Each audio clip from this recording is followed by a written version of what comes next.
안녕하세요. 볼리티비 성욱입니다. 네, 김종용입니다. 네, 오늘 통기자와 함께 이번 주에 있을 빅매치에 대해서 얘기를 좀 나눠보려고 합니다.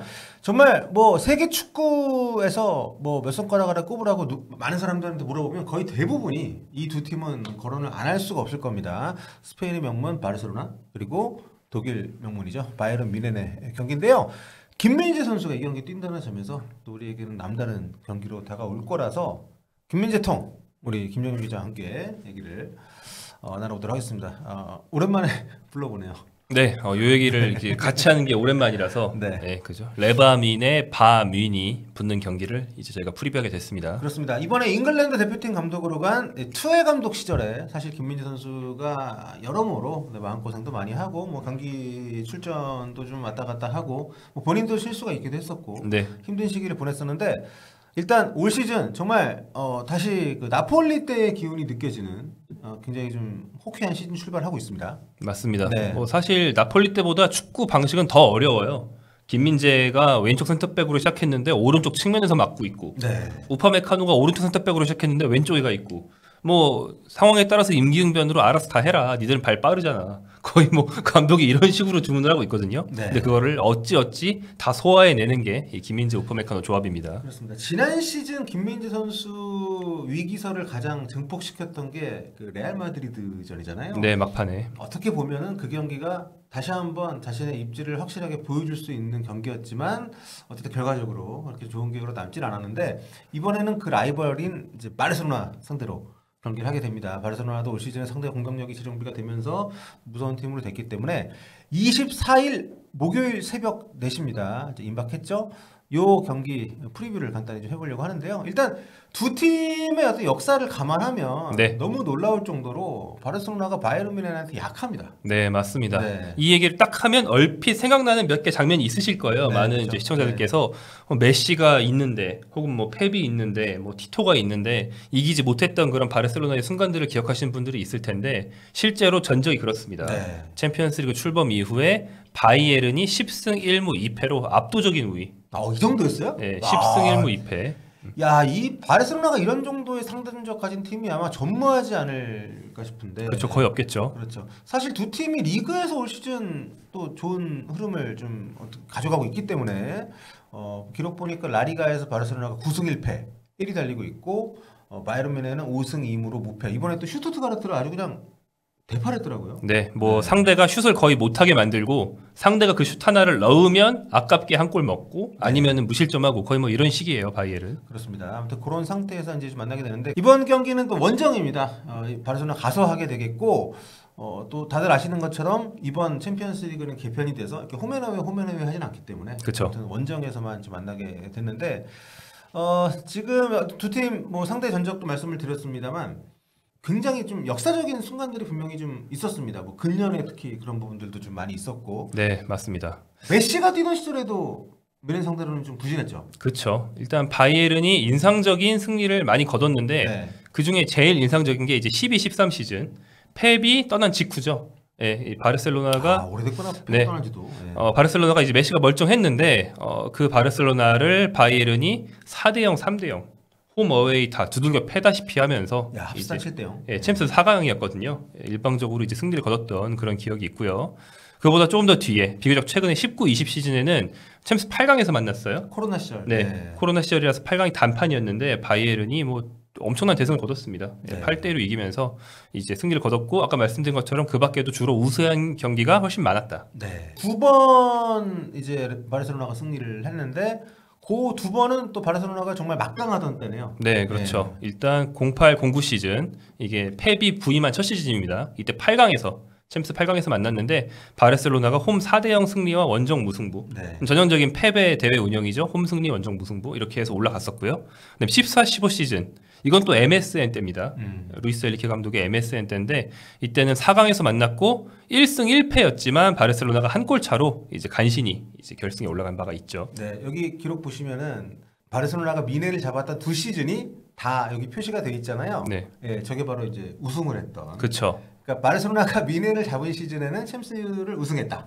마찬가지입니다. 바이에른도 네. 마찬가지예요. 바이에른도 바르셀로나를 잡은 시즌에 챔스를 우승했고 보면 저게 챔스 우승 기록을 제가 띄워놓은 게 아니고 네. 트래블 기록입니다. 네네네. 그러니까 유럽에서 유럽 빅클럽 중에 트래블을 복수로 네. 2회 이상한 팀이 바르셀로나, 바이에른 딱 두 팀밖에 없거든요. 그런데 그때 다 네. 서로를 이겼다. 그렇죠. 이게 굉장히 좀 의미 있는 그런 기록인데. 챔스 출범 이후에 챔스에서 이제 7번 만난 거예요. 음. 근데 그 중에 4번이 이 두 팀이 둘 중에 한 팀이 트래블을 했어요. 굉장히 너만 잡으면 나는 이번 시즌 뭔가 잘 풀릴 것 같아. 거의 이런 상황에서 만날 때가 굉장히 많은 거죠. 그러네. 둘이 만나면 역대급, 한 팀은 역대급 시즌을 맞이하는. 네. 그리고 참고로 여기 요 PSV 에인토번 88 요때는 히딩크 감독이 트래블 그쵸. 했을 때고 네. 그 아래 여기 이제 9899는 우리가 다 아는 그때 깜노우의 기적. 네, 퍼거슨 감독. 네, 그때 네. 맨유가 바이에른을 추가 시간 골 2번 넣어 2골 넣어가지고 역전해가지고 챔피언스리그 먹었던 그 시즌. 네. 아무튼 이런 재밌는 기록들이 있고요. 자, 역사는 그렇고 과거는 그렇고 김민재 선수가 뛰고 있는 올 시즌 굉장히 중요한 상황에서 바이에른이 또 폼이 좋은 상황에서 만나게 됐는데 두 팀의 상황 어떻습니까? 네, 일단 둘 다 온전한 전력은 아니다. 네. 부상이 좀 있다. 이렇게 한마디로 말씀드릴 수 있는데 먼저 바이에른 이제 사진에 있는 저 파블로비치 선수. 이 선수가 가장 최근 경기 슈투트가르트와의 경기에서 부상을 당했어요. 김민재 선수의 분데스리가 데뷔골을 도왔던 네. 파블로비치. 그 땅에 떨어질 때 낙법을 못 치고 어깨로 떨어져가지고 어깨 수술을 받았습니다. 이 선수 빠졌고 그 전부터 라이트백이 2명 다 빠져 있고 무시알라 요즘 이번 시즌 굉장히 좋은 공격성 미드필더 자말 무시알라 선수가 이번 경기 뛸 수 있을지 없을지 모르는데 일단은 현지에서는 못 뛴다고 보고 있어요. 그렇군요. 키커의 라인업도 그렇고 그래서 이 3명이 일단 빠질 전망인데 네. 이 자리를 이제 라이트백은 게헤이루, 수비형 미드필더는 팔리냐. 진짜 전천후 땜빵이네요, 게이로는. 그렇죠. 네. 공격형 미드필더는 밀러 이 선수들이 대체를 하게 될 텐데 이 중에서 사실 가장 최근에 우려가 있었던 건 팔리냐입니다. 왜냐하면 팔리냐를 비싸게 사왔지만 안 썼거든요, 감독이. 그렇죠. 게다가 또 좀 경기 외적인 이슈도 좀 있었고. 이슈도 있었죠. 네. 바이에른은 직원하고 좀 뭐 그렇다는 설이 네, 있습니다. 현재 네, 보도가. 어폐어가 네. 있어가지고. 네. 확정된 건 아니지만 아무튼 팔리냐는 뭐 그런 경기 외적인 이유를 감독이 기용에 이제 반영하진 않았겠지만 일단 콩파니 감독이 굉장히 포지셔널 플레이를 많이 하고 계속 위치를 바꾸라는 주문을 많이 하는데 좀 정적인 수비형 미드필더에 가깝다 보니까 팀 전술과 좀 안 맞는 면이 있어서 안 쓰는 게 아니냐 이런 경기적인 분석이 있었거든요. 네. 근데 이번에 파블로비치가 일찍 부상을 당하면서 팔리냐가 경기 초반에 투입이 됐는데 잘했어요. 생각보다 잘했습니다. 그러면서 이번 바르셀로나전에서 쓸만하겠다. 키미히와 중원을 이룰만하다라는 평가를 받고 있고요. 바르셀로나는 이제 부상자가 계속 좀 올 시즌에 많은 걸로 알려져 있는데 지금은 어떻습니까? 네, 지금은 일단 제일 부상이 많았던 중원은 조금은 나아졌지만 전반적으로는 바이에른보다 심하다 이렇게 요약할 수 있겠는데 일단 부상자가 주전급 수비수인 아라우오와 크리스텐센 그리고 이번 시즌 주전으로 기용하고 싶었던 미드필더 유망주 미드필더 베르날 골키퍼 테어슈테겐 윙어 페란 토레스 이 정도는 이번 경기 못 나올 것 같아요. 지금 테어슈테겐이 장기 부상으로 후보 골키퍼 페니에를 쓰면서 네. 골키퍼가 한 명 더 있어야 되잖아요. 네. 그래서 원래 은퇴했던 포르투갈 대표 골키퍼 슈탱스니를 이제 예토전생 시켜서 부활해라. 그래가지고 긴급 영입했을 정도로 폴란드. 네, 폴란드 대표 네. 선수. 네. 그 여러분이 아시는 그 왕년의 아스날. 네. 아스날에서는 실수가 많았지만 이후에 이제 세리에 가서는 좀 잘했던 그렇죠. 그 골키퍼고 바르셀로나의 문제는 근데 골문보다는 중앙 미드필더입니다. 중앙 미드필더의 베르날 장신 수비형 미드필더 유망주 베르날이 부상을 당하면서 한동안 뭐 더용도 없고 가비도 없었어요. 그래서 네. 꼬꼬마 조합 4-2-3-1을 쓰는 팀에 두 명의 수비형 미드필더인데 174cm인 페드리 그리고 172cm인 카사도 이 두 명의 수비형 미드필더를 썼어야 됐거든요. 네. 굉장히 키가 작죠. 그렇다 보니까 좀 신체적인 문제가 있을 수 있다. 일단 현재까지는 그걸 전술로 잘 커버하면서 잘 왔습니다. 근데 감독이 왠지 모르겠는데 더용 선수는 부상에서 회복한 좀 됐는데도 불구하고 주전으로 잘 안 써요. 그래서 일단 좀 신체적으로 약간 열세다. 이런 부상 상황에서도 바르셀로나가 연승을 이어가고 있긴 하지만 바이에른 뮌헨이 사실 바르셀로나를 만나면은 예전에 크게 이길 때 보면 다 그랬거든요. 힘으로 누른다. 우린 독일 팀답게 일단 힘으로 누른다. 니들 공 돌리고 싶어? 못 돌리게 할 건데 일단 밀는데 어떡할 건데 약간 이런 식이었거든요. 그래서 이번 경기도 같은 접근법을 바이에른이 취할 수도 있지 않을까 이런 생각이 살짝 드는 그런 상황입니다. 네, 가비가 거의 1년 만에 일단 복귀전을 하긴 했지만 네, 복귀했어요. 너무 오래 쉬어가지고 이번 경기 때 어떤 역할을 할지는 좀 봐야 될 것 같습니다만 이제 바르셀로나 감독이 또 플릭 감독 아니겠습니까? 그렇죠. 바이에른 뮌헨에 있다가 독일 대표팀 갔다가 좀 쉬고 이제 바르셀로나 갔는데 너무 잘해주고 있고 또 바이에른 뮌헨 레전드라고 할 수 있는 레반도프스키 선수도 바르셀로나에서 올 시즌에도 이 친구 나이도 많은데 올 시즌에 좀 더 잘하더라고요. 88이죠. 네, 네. 36세거든요. 네. 일단 플릭 감독부터 살짝 얘기를 해보면 바이에른 감독 시절에 굉장히 잘했죠. 네. 마치 펩처럼 이런 빅클럽 감독으로 본격 데뷔한 첫 시즌의 트래블을 하는 굉장히 인상적인 첫 출발을 보여줬는데 바이에른에서 2시즌 하다가 이제 독일 대표팀으로 갔거든요. 그렇죠. 레브 감독 후임으로 네. 갔었죠. 원래 독일 대표팀에서 코치로 육성하던 인재라서 이제 사실은 원래 집으로 돌아갔다. 바이에른에 잠깐 있었다. 약간 이런 느낌이었어요. 근데 독일에서 카타르 월드컵에서 많이들 아시는 그 부진, 네, 일본한테 지고 네. 그런 부진에 빠졌었고 월드컵 끝난 뒤에도 일단은 자리를 유지했는데 일본 만나서 또 졌어요. 네. 그래가지고 그때 목이 날아갔죠. 그때 크게 1대4로 네, 1대4로 크게 졌죠. 대패를 하면서 잘렸었는데 그 뒤로 꽤 오래 쉬었습니다. 바르셀로나 와가지고 굉장히 잘하고 있습니다. 네, 그렇습니다. 바르셀로나의 전통적인 축구를 한 반쯤 하면서 조금 실리적인 색깔도 반 섞는 그런 어떤 중용을 잘 보여주고 있어요. 그러면서 네. 이번 시즌 아까 말씀드린 리그에서의 굉장히 독주에 가까운 성적. 챔피언스 리그는 한번 지긴 했지만 진 경기가 모나코전인데 경기 초반에 센터백이 퇴장당해서 그랬던 거고 뭐 그런 돌발 변수만 없으면 거의 어지간하면 상대를 압도하는 경기를 보여주고 있습니다. 자 그리고 플릭 감독 시절에 아주 엄청난 정말 역대급 시즌을 보냈었던 네. 그 코로나 때문에 나 그 지금도 이해가 안 가는데 코로나라고 왜 취소를 했는지 모르겠어요. 코로나라서 그 유럽 강 리그들이 제대로 안 돌아갔으니까 네. 올해 발롱도르는 없다. 네. 근데 그 유일한 피해자 아닙니까? 예. 최고의 피해자죠. 네. 네. 그때 그 1920 시즌이었나? 네, 1920 네, 시즌. 그때 이제 그 레반도프스키가 발롱도르 수상을 누구나 다 유력하게 받지만 하질 못했었는데 맞습니다. 그 레반도프스키가 지금 플릭 감독을 만나서 올 시즌 바르셀로나에서 지난 시즌 뭐 거의 생각도 안 날 정도의 엄청난 활약을 하고 있습니다. 네, 바르셀로나 간 다음에 처음엔 잘했다가 지난 시즌은 좀 부진해서 네. 이거 뭐 늙은 거 아니냐 이런 우려가 있었거든요. 근데 이번 시즌 플릭 감독과 제외하더니 역시 좀 궁합이 있다는 듯이 굉장히 좋은 모습 보여주고 있고요. 네. 바이에른 시절에 유러피언 골든슈, 그러니까 유럽 전체 득점왕에 해당하는 거죠. 네. 유러피언 골든슈 2번, 분데스리가 득점왕 6번, 그 중에 이제 리그 최다 득점 기록, 게르트 밀러의 기록을 돌파하는 한 시즌 41골. 그 기록이 작년에 해리 케인이 넘는 말을 했을 때 그쵸, 시즌 초반에. 그때 레반도프스키가 어디 나와가지고 약간 나는 28경기였어 뭐 이렇게 얘기를 했던 기억이 있는데 정말 미친 시즌이었죠. 네. 41골을 풀 경기를 다 뛰어도 쉽지 않은데 아무튼 뭐 네. 엄청난 기록을 세웠던 시절이었습니다. 맞습니다. 뭐 바이에른 역사상 누적 최다골은 여전히 게르트 밀러긴 해요. 근데 그런 건 게르트 밀러가 이 구단에서의 근속 기간이 더 길어서 그런 거고. 그렇죠. 네. 레반도프스키도 이제 다른 선수들은 넘을 수 없는 수준의 2위, 컵 대회 포함 344골이라는 엄청난 기록을 바이에른 뮌헨과 함께 했던 인물이고요. 뭐 바이에른 소속 유럽 대항전 최다골 기록도 갖고 있습니다. 이런 레전드인데 이번 시즌 말씀드린 것처럼 바르셀로나에서 플릭이 오고 부활을 확실히 해서 네. 리그 12골 2도움, 챔피언스리그 2골 이렇게 지금 현재는 유럽 전체, 뭐 전 세계죠. 유럽 전체라는 게 전 세계에서 가장 위협적인 골잡이로서 맹활약을 하고 있죠. 네. 그래서 바이에른 뮌헨 상대 만나는 것도 이 두 사람에게도 상당히 좀 많은 생각을 떠올리게 하는 그런 대결이 될 텐데 일단 그 김민재 선수가 또 우리 입장에서는 네. 응원을 해야 되는 선수니까 김민재가 막아야 될 바이에른 공격수들, 그러니까 레반도프스키가 전부가 아닙니다. 굉장히 올 시즌에 좋은 모습 보여주고 있는데 요즘 폼이 어떻죠? 요즘 폼이 뭐 네. 여전히 미쳐 있죠. 예, 요즘 굉장히 미쳐 있고 이 팀의 공격은 약간 오른쪽에 치우쳐 있습니다. 네. 예, 오른쪽에 치우쳐서 공격을 주도하는 선수가 이제 라민 야말. 유로 때 아주 뭐 네. 먹어줬죠. 네. 지금 뭐 골든보이 같은 좀 어린 선수들한테 주는 상은 무조건 다 탈 것이 네. 거의 확실시 되는 선수고 말씀하신 대로 유로에서 스페인 우승을 이끌었고 그 고등학생으로서 이제 숙제하면서. 낮에 축구하고 저녁에 숙제하고 이러면서 바르셀로나 돌아와서도 여전히 엄청난 활약 보여주고 있고 이 야말이 막 혼자 약간 천방지축 날뛰는 선수라기보다는 어린 나이임에도 불구하고 굉장히 플레이메이커형의 윙어잖아요. 그래서 오른쪽에서 그 플레이를 다 만들어주죠.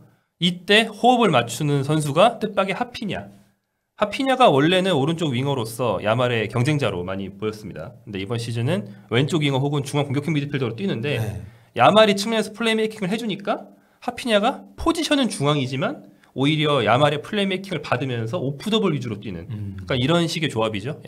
하피냐가 열심히는 뛰고 또 에너지는 굉장히 많은 선수이기 때문에 야말과 호흡이 잘 맞습니다. 그래서 야말의 지능, 하피냐의 에너지와 침투 이렇게 다 해줄 때 훨씬 편해진 레반도프스키의 어떤 센스 이 셋이 삼박자가 맞으면서 레반도프스키 말씀드린 것처럼 리그 12골 2도움, 네. 하피냐가 5골 5도움, 야말이 4골 6도움. 뭐 엄청난 트리오. 딱 공격 포인트가 벌써 10개가 넘네요. 네, 3명 다 10개를 도달한 선수가 3명이나 있는 저게 리그 기록만이잖아요. 네, 리그에서 이런 미친 조합이고 하피냐가 너무 잘해가지고 이번 시즌 비싸게 사온 다니 올모가 네. 다니 올모 한 명 등록하려고 3명 내보냈는데 지금 밀려서 로테이션으로 뛰고 있습니다. 다니엘 모가 작년에 그 김민재 케인 데뷔전이었던 독일 슈퍼컵에서 바이에른 뮌헨 상대로 헤트트릭 했었잖아요. 아, 데트트릭 했나요? 라이프치히였죠. 네. 네. 그랬던 기억이 있기 때문에 올모가 또 잘 활용이 될 수도 있겠지만 어쨌든 올모가 뭐 있건 없건 굉장히 유력적인 조합이다. 이 중에서 그러면 김민재 선수가 요즘에 왼쪽 센터백으로 뛰고 있으니까 그쵸. 아무래도 그 야말하고 많이 좀 맞부딪힐 수 있겠네요. 그렇죠. 네. 그러니까 말씀드린 것처럼 이 팀의 공격이 전반적으로 오른쪽으로 쏠려 있잖아요. 네. 근데 김민재는 왼쪽 센터백이다. 결국 위 3명을 다 만나야 된다라는 얘기가 돼버리고 그렇죠. 레반도프스키하고 대결하는 것도 굉장히 흥미로운 그림이긴 그렇죠. 하겠네요. 네. 기본적으로는 센터백과 스트라이커니까 레반도프스키를 견제를 해야 될 거고 그 다음에 야말이 알폰소 데이비스를 접고 이제 썰고 들어오면 네. 김민재 그거 막아야 되고요. 그 다음에 이쪽으로 이동해가지고 하피냐가 침투해 오면 하피냐가 이를테면 김민재 파일리냐 사이로 침투하면 또 김민재가 막아야 된단 말이에요. 그렇기 때문에 김민재 쪽에 걸리는 수비 부하가 굉장히 크다. 이렇게 볼 수 있는 경기입니다. 네. 야말의 지능, 하피냐의 침투, 레반도프스키랑 이제 몸 대고 있다가 눈 감았다 뜨면 레반도프스키는 막 쓱 피벗으로 돌아가고 막 그러잖아요. 이 세 개를 다 막아야 됩니다. 굉장히 어려울 겁니다. 네. 그 분데스리가에 있던 레반도프스키가 레알 마드리드 상대로 아주 폭격을 했던 그렇죠. 네. 기억이 나는데 아무튼 김민재 선수에게는 모르겠습니다. 그러니까 부담도 되겠지만 김민재 선수도 굉장히 기대를 많이 하는 경기일 것 같네요. 이런 네. 정도의 조합을 브라질, 뭐 폴란드지만 아무튼 뭐 유럽 전체 레전드고 또 스페인 지금 에이스로 뛰고 있는 이런 선수들의 조합을 상대로 또 수비를 해야 되니까. 김민재 본인의 폼도 폼이지만 네. 우리 팀의 조합이 많이 올라왔다. 네. 지난 시즌 레알전 같지는 않을 것이다. 이런 생각을 이제 김민재를 비롯해서 네. 레알 상대로 졌던 선수들이 다 하고 나오지 않을까 싶어요. 야, 김민재 선수 입장에서 진짜 그 레알 경기가 좀 컸잖아요, 솔직히 타격이. 네. 좀 그걸 많이 할 수 있는 그런 계기가 됐으면 좋겠습니다. 보도가 좀 나왔는데 이게 뭐 저희가 많이 얘기할 건 아닌 것 같고 아무튼 김민재 선수 개인사에 좀 변화가 있었다라는 발표가 나왔습니다. 워낙 좀 축구 선수의 경기 외적인 얘기로 나올 수 있는 것 중에는 가장 큰 뉴스여서 뭐 어제 오늘 있었던 일은 아닌 것 같아요. 좀 어느 정도 극복을 한 상태인 것 같긴 한데. 네, 소속사에서 이제 이혼 발표가 났는데 이제 발표를 했다는 게 사실은 꼭 발표를 해야 되는 일은 아니잖아요. 그러니까 깔끔하게 이제 정리하고 가는 의미가 아마 있지 않을까 짐작을 하고요. 네. 제가 뭐 어떤 주워 들은 것들을 다 말할 수는 없는 거고 네네. 그러면 안 되겠지만 이게 오늘 이게 발표됐다고 네네. 해서 오늘이 제일 힘들다 이게 아니고 사실은 몇 달에 걸쳐서 이 결말에 도달하기까지 어떤 성숙한 성인들로서 과정을 거쳐왔을 거 아닙니까? 그렇기 때문에 오늘이 제일 힘들다가 아니고 그동안 이런 과정을 거쳐왔을 거고 당장 발표가 난 시점이라고 해서 이번 경기에 꼭 영향이 빡 있고 이렇지는 않을 것으로 좀 기대하면서 경기를 봐도 될 것 같습니다. 뭐 지난 시즌에 굉장히 힘든 시즌을 보냈었고 또 최근에 대표팀 올 때마다 팬들에게 응원을 좀 당부를 하면서 좀 그 뭐랄까요 그 인터뷰 때 그런 얘기를 했던 기억들이 좀 스치면서 아무튼 경기장 안팎에서 고민이 많았겠구나라는 생각이 드는데 김민재 선수 입장에서는 그냥 챔피언스리그 조별리그 경기 하나일 수도 있지만 챔피언스리그 또 스페인 팀 뭔가 지난 시즌하고 연관이 되는 면이 좀 있기 때문에 정말 잘해줬으면 좋겠다는 생각이 들고요. 그럼요. 네. 팀 입장에서도 사활을 걸 겁니다. 지금 네. 두 팀이 리그에서 굉장히 잘 나가고 있지만 둘 다 이제 챔피언스리그 리그 페이지 기록은 1승 1패예요. 이거 지면 2패 됩니다. 그렇죠. 그리고 뭐 리그도 당연히 우승을 노리고 중요한 대회지만 챔피언스리그에 대해서는 두 팀이 또 남다른 또 그 헤리티지와 그럼요. 목표 의식을 갖고 있기 때문에 아주 재미난 승부가 될 것 같고요. 일단 이 경기 입중할 테니까요. 많이 오셔서 함께 봐주시면 감사하겠습니다. 여러분 다음 시간에 뵙도록 하겠습니다. 감사합니다.